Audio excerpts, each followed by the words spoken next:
네, 여러분 선생님이 보여드린 동영상은 재밌게 보셨나요?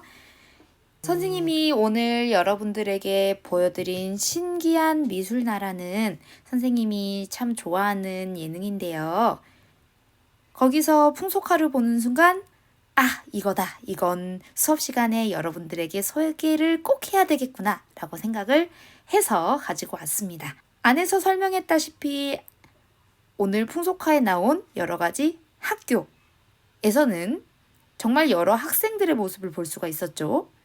수업 시간에 딴짓하는 친구, 친구랑 싸우는 친구, 수업에 집중하는 친구, 그 다음에 서당 그림에서는 숙제를 안 해온 친구, 그래서 선생님께 혼나는 친구까지 여러분들과 비슷한 학생이 있었을지도 모르겠습니다.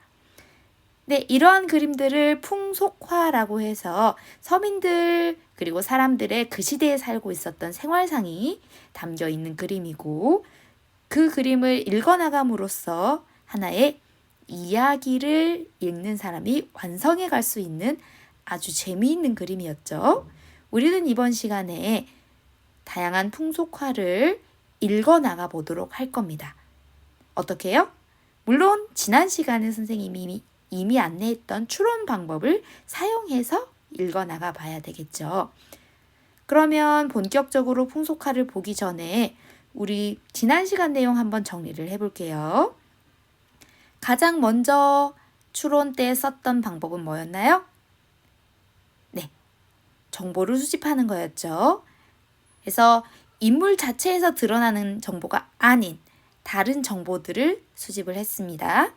장소라든지 배경이라든지 그 사람들의 직업이라든지 그 사람들의 모습만 봐서는 자세히 알 수 없는 것들이 자막으로 제공이 되기도 했었습니다. 탈북자라는 정보는 그냥 봐서는 절대 알아낼 수 없는 정보들이었지요. 그 다음에 이렇게 많은 정보들은 수집하기만 해서는 그것이 추론에 도움을 사실 주지는 않고요. 어떻게 했었나요? 그렇죠. 그 정보들 사이에 관계를 파악합니다. 어떤 것이 공통점인지, 어떤 것이 차이점인지, 그리고 어떤 것이 원인이고 그 결과가 어떻게 나타났는지 등등의 여러 가지 관계를 통해서 여러분들이 글쓴이 혹은 광고를 만든 사람이 어떠한 메시지를 전달하고 싶었을 것 같은지를 먼저 추론을 해보실 수가 있겠습니다. 그래서 여기 정보들의 관계를 찾고 나서는 이제 여러분들이 주제를 파악을 했을 거예요. 그러면 이 주제에 관련된 배경 지식을 떠올리셔야 됩니다. 배경 지식은 두 가지로 크게 나뉘죠. 여러분들이 관련된 경험, 그 다음에 그 주제에 대해서 여러분들이 미리 알고 있던 지식들입니다. 이런 것들을 떠올림으로써 메시지에 대해서 여러분들이 더 잘 이해를 할 수 있죠. 그 다음에 마지막 네 번째는 등장하는 인물들의 이제 말과 행동을 분석을 해봐야 되겠죠. 인물들의 말과 행동 분석은 글을 읽는데도 되게 중요한 부분이었습니다. 그리고 역시나 추론에 있어서도 엄청나게 중요하죠. 자, 그러면 우리 이제 충분히 복습은 해본 것 같고, 오늘 교과서는 몇 쪽부터 펴면 됐나요? 교과서를 이 내용을 가지고 가야겠죠? 교과서 212쪽입니다. 네, 지금 이 그림 보이시나요? 이 그림은 김득신이라는 화가가 그린 그림입니다. 풍속화기 때문에 그 시대에 살고 있던 사람들의 특징, 삶의 모습이 그대로 드러났다고 보실 수 있겠습니다. 그러면 우리는 이제 이 그림을 가지고 추론을 한번 해볼 건데, 첫 장은 어려울 수 있으니까 선생님이랑 같이 추론을 한번 해나가 볼게요. 먼저 정보를 수집해야 되겠죠. 이 그림의 공간적 배경, 어디인지, 어느 나라인지, 그 다음에 시대적 배경, 어느 시대의 사람들의 생활 모습인지, 계절, 이런 것들도 체크를 해봐야 되겠지만, 일단 공간을 보자면 집의 기둥 보이시고 그 다음에 바닥이 보이죠. 근데 지금 바닥이 문이 아니라 그냥 바퀴랑 펑 터져 있어요. 이런 집이 요새 있나요? 네, 바로 대청마루가 있는 집입니다. 아파트에서는 보기 힘든 옛날에 지어진 집에서 많이 볼 수 있는 구조죠. 그래서 민속촌집이라든지 아주 옛날에 지어진 시골집에 가면 대청마루가 있는 것을 보실 수 있으실 겁니다. 배경이 현대는 아닌 것 같죠? 여기 있는 모자도 한번 볼까요? 어떤 모자예요? 요즘에 여러분들 이런 모자 쓰나요? 안 쓰죠? 아주 옛날 사람들이 쓰던 모자라는 것도 보실 수 있겠습니다. 그래서 이런 것들만 봐도 배경이 정말 옛날이고 현재가 아니구나 라는 것도 보실 수 있겠고요. 지금 선생님이 동그라미 치고 있는 부분, 나무의 이파리 부분인데요. 어때요? 크고 넓은가요? 아니죠. 가지 모양이 그대로 다 드러나 보일 만큼 아직 잎이 작습니다. 새싹이에요. 그래서 계절적으로는 봄에 일어난 일이구나 라는 것을 여러분들이 추론해 보실 수 있으실 거예요. 그 다음에 여기 있는 도구 보이세요? 뭐에 쓰는 걸까요? 네, 바로 자리를 만들 때 쓰는 거예요. 여러분들 돗자리 알지요? 네, 여름에 바닥이 살에 끈적끈적하게 붙지 말라고 짜는 거 있잖아요. 그거 외에도 이 사람들의 복장, 행동 말고 복장, 그 다음에 쓰고 있는 도구, 이거 옛날에 쓰던 담뱃대죠. 지금같이 담뱃잎을 종이에 말아 피우지 않고 여기 구멍에다가 담뱃잎을 잘게 썰어서 안에 넣은 다음에 불을 붙이고 다른 반대쪽 끝으로 연기를 들이마시는 거예요. 요즘은 쓰지 않죠, 더 이상. 좋습니다. 그 다음에 사람들 헤어스타일 한번 볼까요? 요즘에 이런 헤어 하고 다니나요? 아니죠. 그래서 이런 것들을 다 수집해 봤을 때 현대 사는 사람들의 그림은 아니구나 라고 파악하실 수 있으실 겁니다. 선생님이 아까 소개해드렸던 김득신이라는 화가는 조선시대에 살았던 화가예요. 그래서 여기 안에 드러난 사람들의 모습도 당연히 조선시대를 살았던 사람들의 삶의 모습과 복장 등이 드러납니다. 그리고 안에 대청마루랑 이런 것들을 보니까 공간적 배경은 평범한 가정집이네요. 여기 이렇게 옛날을 암시하는 그리고 공간적 배경을 암시하는 이러한 힌트들이 숨어 있다는 것을 알 수 있게 됐죠. 세 번째로 갑시다. 세 번째는 배경 지식이죠. 선생님이 방금 김득신이 조선시대 사람이라고 이야기를 했습니다. 그렇죠? 그렇다면 여러분들이 5학년 때까지 배웠던 역사, 그 중에서도 가장 최근에 가까운 왕이 있었던 시대가 조선이죠. 그래서 비교적 기억하기에 그렇게 오래되지는 않았을 것 같아요. 그렇죠? 그래서 조선시대를 사는 사람들의 생활 모습에 대해서 기억하고 있다면 이야기를 이해하는데 아마 도움이 많이 되실 것 같습니다. 조선시대죠. 자, 그러면 이제 마지막 인물을 살펴봅시다. 인물의 말과 행동이지만 우리 그림에서는 인물의 말을 확인할 수는 없으니까 행동만 확인을 할 수 있겠네요. 여기에 드러나는 인물은 하나, 둘, 셋, 넷, 다섯 정도가 되겠네요. 그러면 하나하나 살펴볼까요? 누구부터 살펴보면 좋을까요? 네, 여기 있는 고양이부터 살펴봅시다. 지금 입에 뭘 물고 있어요? 그렇죠. 병아리를 물고 있습니다. 이 병아리는 어디서 났을까요? 네, 바로 이 집의 병아리겠죠. 보면 생김새를 봤을 때 이 동물은 뭘까요? 고양이예요, 고양이. 선생님, 제가 아는 고양이랑 너무 많이 달라요. 그럴 수 있죠. 왜냐면 이 그림의 제목은 야묘도추거든요. 들야, 그 다음에 고양이 묘입니다. 그래서 집고양이가 아니고 야생고양이에요. 들개, 멧돼지, 늑대처럼 사람이 주는 사료를 얌전히 먹고 사는 동물들이 아니라 자신이 사냥을 해서 먹이를 구하지 않으면 쫄쫄 굶어야 되는 야생성을 가지고 사냥을 하는 동물이에요. 이해되죠? 그 다음에 도는 도둑질 할 때 도예요. 추는 병아리 추입니다. 그래서 이 그림의 제목 자체가 들고양이가 병아리를 도둑질한다 라는 뜻을 가지고 있습니다. 어떻게 보면 이 고양이가 이 모든 일의 원인이자 어떻게 보면 주인공이라고도 볼 수가 있겠네요. 그래서 이 고양이의 지금 행동이라고 하긴 좀 뭐하지만 행동을 좀 분석을 해보자면 이 고양이는 병아리를 들고 당연히 뛰고 있죠. 뛰어야죠. 왜? 달아나야 되잖아요. 잡히면 병아리도 못 먹고 나도 죽을 수 있으니까. 그래서 집과 반대 방향으로 뛰어나가고 있지만 시선은 집 안쪽을 향하고 있습니다. 왜일까요? 그렇죠. 여기 있는 가족들이 자신을 잡으러 쫓아오는 걸 확인을 하면서 뛰어야 되잖아요. 그렇죠? 그래서 뛰는 방향과 응시하는 방향이 서로 반대다라는 것까지 확인을 해볼 수 있겠습니다. 자, 그럼 이제 두 번째 인물로 가야죠. 두 번째 인물은 누구로 가면 좋을까요? 당연히 제일 이 상황에 안타까운 병아리의 부모로 가면 좋겠죠.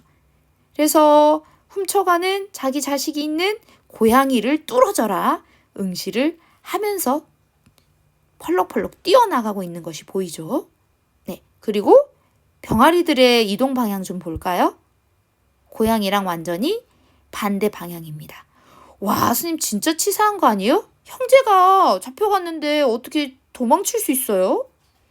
하지만 현실적으로 생각해보면 병아리가 이 들고양이를 어떻게 이기겠어요. 그래서 고양이는 부모님께 맡기고 병아리들은 도망을 치고 있는 게 보입니다. 여러 명 잡히면 안 되잖아요. 그쵸? 병아리 표정도 확인을 해보시면 좋을 것 같아요. 되게 당황스럽기도 하고 무서운 표정도 하고 있죠. 자, 그 다음에는 이제 사람으로 갑시다. 여기 있는 담뱃대 방향이 어때요? 네, 당연히 고양이 방향이죠. 고양이를 잡으려고 담뱃대를 드셨을 테니까요. 그렇죠? 그게 아니라면 담뱃대는 아마 한쪽 끝을 물고 있어야 되겠죠. 그래서 담뱃대가 고양이를 향하고 있는데 얼마나 급했으면 몽둥이를 못 찾고 손에 들고 있던 담뱃대를 가지고 고양이를 잡으려고 하고 있네요. 그러다 보니까 이 모자 원래부터 여기 있었을까요? 아니겠죠. 머리에서 떨어져 나왔겠죠. 급하게 몸을 움직이다 보니까요. 원래는 머리 위에 있었을 가능성이 큰 거죠. 모자니까. 그리고 발도 한번 보시겠어요?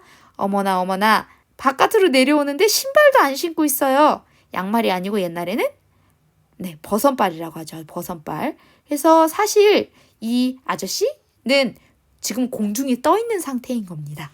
아직 발이 바닥에 닿지 않았어요. 지금 몸의 중심이 기우뚱 흐트러져 있는 것도 보이지요. 여러분들이 집에서 바퀴벌레를 발견했다면 아마 이런 자세로 급히 잡으려고 하지 않을까요? 도망가기 전에. 그러다 보니까 남자가 다칠 것이 염려된 여자분이 뛰쳐나오셨죠. 보시면 표정도 급박해 보이지만 손 좀 보실래요?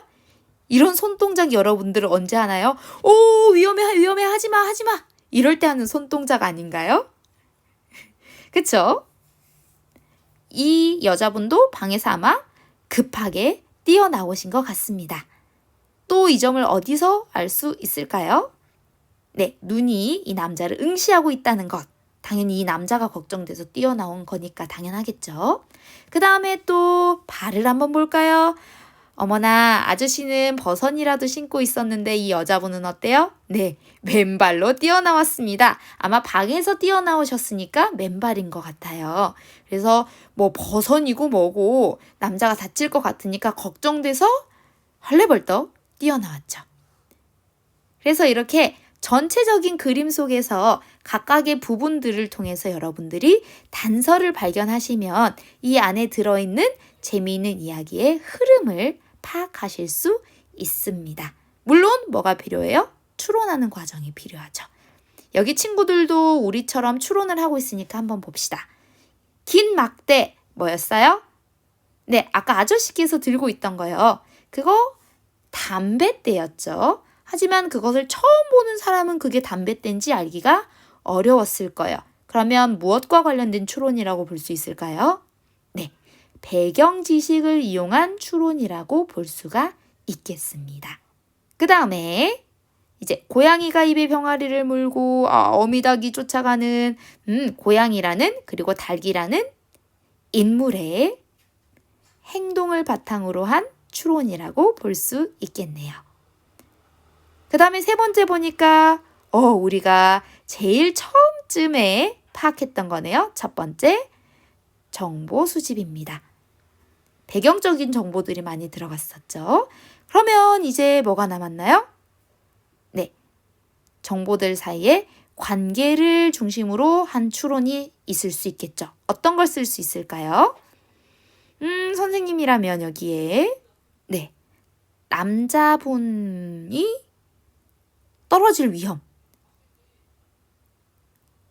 처했죠. 그래서 그런 행동을 하니까 여자분이 그쵸, 맨발로 뛰어나온 걸 보니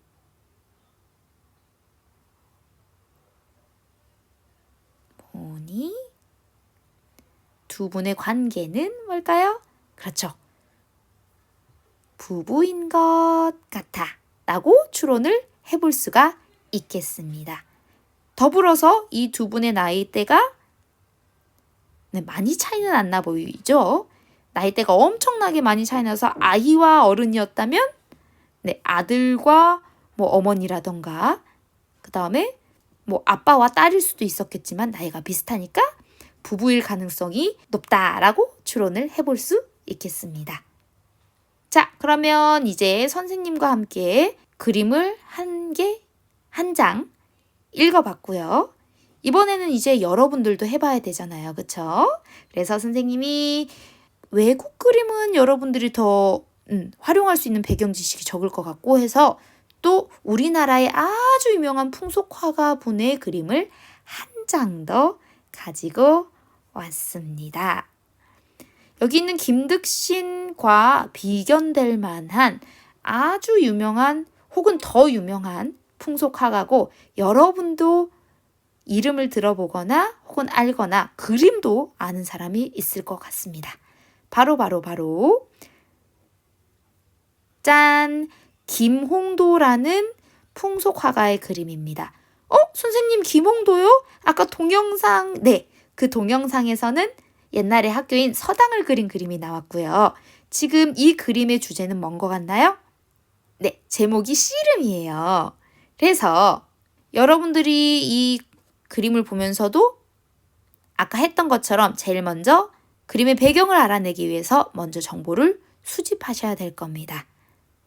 사람들의 복장, 공간의 모습 등등을 통해서 어떤 시대며 어느 공간이며 사람들은 무엇을 하기 위해서 여기 모였는지 등등을 알아내고 그 다음에 그것들을 바탕으로 정보들의 관계를 여러분들이 파악하셔야 되겠죠. 지금 보니까 경기 중인 것 같죠? 경기 중인 곳에는 당연히 경기를 하는 선수들이 있겠고요. 그다음에 다음 경기를 위해서 대기하는 선수들, 그 다음에 경기를 보는 관중들과 상인들이 있겠죠.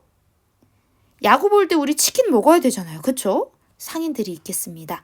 그래서 여기 있는 사람들을 여러분들이 자세히 관찰하시면 누가 선수고 누가 관중이고 누가 상인인지 누가 대기 중인 선수고 누가 경기 중인 선수인지를 여러분들이 다 파악을 하실 수 있습니다. 그 다음은 배경 지식이에요. 이 그림과 관련해서는 어떤 배경 지식이 필요할까요? 당연히 씨름과 관련된 배경 지식이 필요하겠죠. 씨름을 어떻게 하는 것인지, 어떻게 해야 이기는 것인지 등등. 그 외에도 아까 선생님이 김득신 이야기를 했죠. 김홍도도 김득신과 동시대, 조선시대의 화가예요. 당연히 조선시대 사람들의 삶의 모습이 여기에 드러났겠죠. 해서 조선시대와 관련된 여러분들이 배경 지식을 여기서도 써먹을 수 있습니다. 특히 문화와 관련된 부분을 써먹을 수 있겠죠. 마지막으로 인물의 말 아니고 행동, 인물의 표정, 그리고 몸짓, 바라보는 곳, 자세 등등을 통해서 여러분들이 정보를 수집한 다음에 이 그림의 이야기를 읽어 나가시면 되겠습니다. 네, 그러면 읽은 이야기들은 선생님한테 저 이렇게 읽었습니다 라고 알려줘야 되겠죠. 그쵸? 그래서 맨 처음에는 여러분들이 이 4가지를 통해서 여러분들 스스로가 추론해낸 내용을 씁니다. 4가지 모두 추론하는 게 어렵다. 그러면 4가지 중에 뭐 한 가지는 좀 심했고 한 2-가지 정도 사용해서 내가 추론한 내용 부분의 답을 써보시기 바랍니다. 쓴 것은 댓글로 달아주시고요. 왜냐하면 이 댓글을 보고 밑에 친구들이 추론한 내용도 써넣어야 되거든요. 여러분들도 친구들이 올린 댓글을 보시고 많은 댓글들 중에서 여러분들도 진짜 이렇게 추론하는 거 맞을 것 같아 라고 생각되는 공감되는 추론을 한 2가지? 2가지 정도면 괜찮을 것 같아요. 2가지 정도 이렇게 교과서에 정리하시기 바랍니다. 네, 이렇게 정리한 교과서 내용은 등교날에 검사를 하겠습니다.